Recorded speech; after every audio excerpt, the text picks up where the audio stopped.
I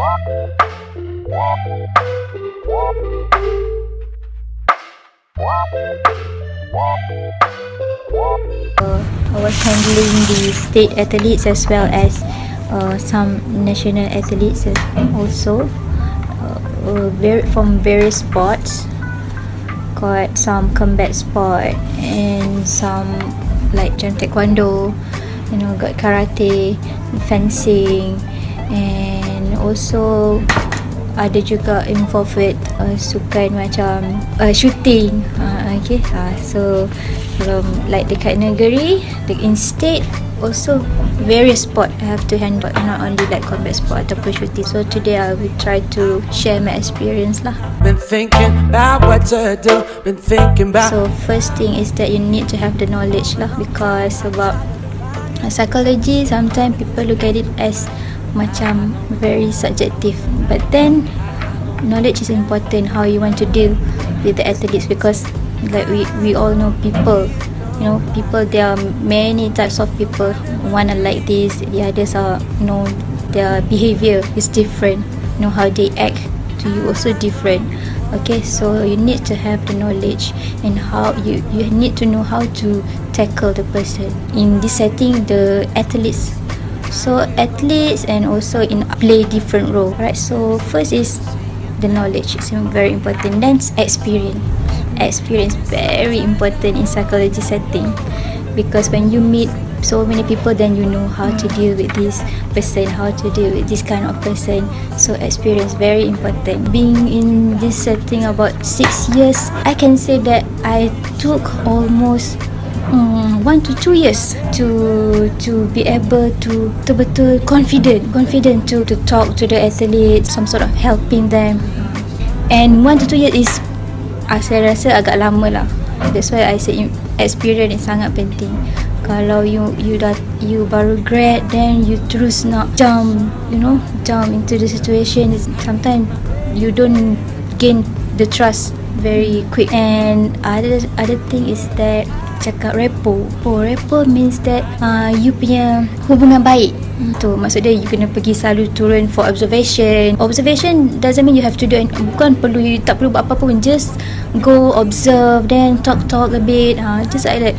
Maybe like 1 week 1 or 2 times, and pergi, bila dia selalu nampak you, they see you often, they will naturally become close with you. So that's how you build rapport. So rapport is very important. Itu sangat penting. Kalau tak, they won't trust you, they won't talk anything to you. So you have to build the rapport with the athletes as well with the coach. So counselor, yes, they do have their own act. Yeah, but for psychologists, I don't think Malaysia have the act yet. But counselor, yes, they do have dia punya own act.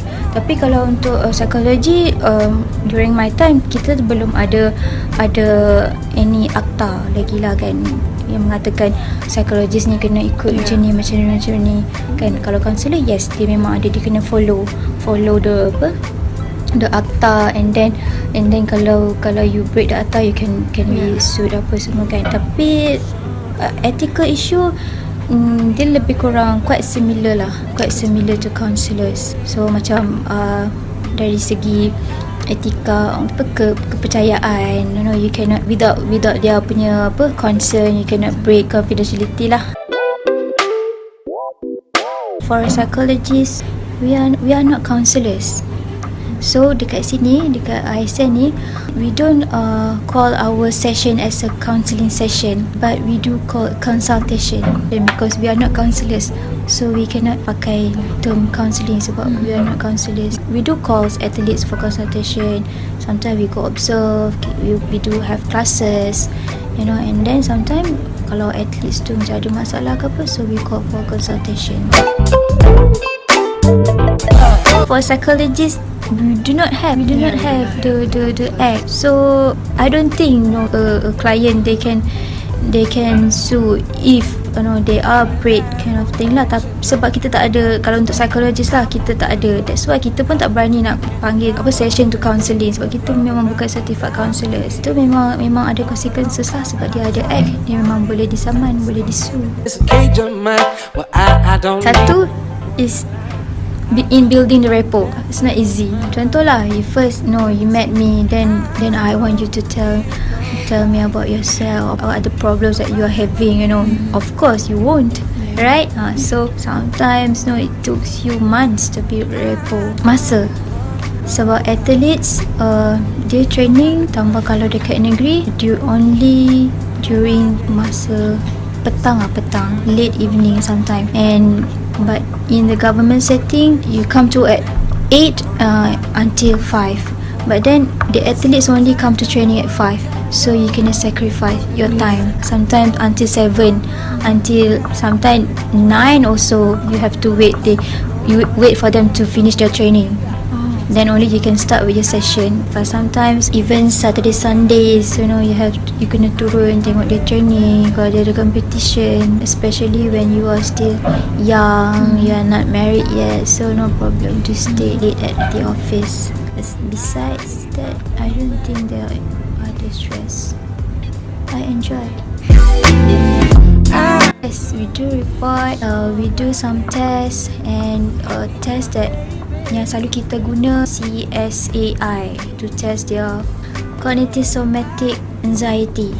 Sport psychologist ni selalu kalau athlete pergi competition, then before they start dia punya competition, then we will give some test lah, then kita akan analyse untuk game ni macam mana keadaan dia, next competition pula macam mana keadaan dia, then in between kita akan cuba bantu dia kenapa dia macam ni kan. Daripada test-test tu lah, ada lagi banyak test lagi lah, tapi ini yang paling kita selalu guna lah, yang dan mudah masa dekat competition.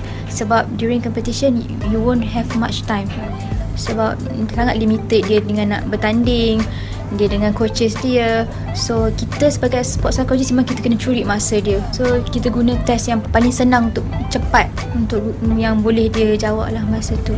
And sometimes the night before the competition, selalu macam I akan panggil atlet semua, kalau tak individually, as a group lah, call them, and then we will do some visualization or imagery session, breathing to help them to relax before the competition, and then kita buat macam kita panggil progressive muscle relaxation.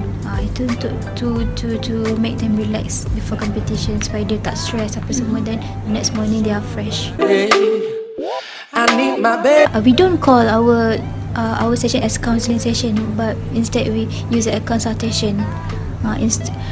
Besides testing, besides classroom punya session, we do have consultation as well.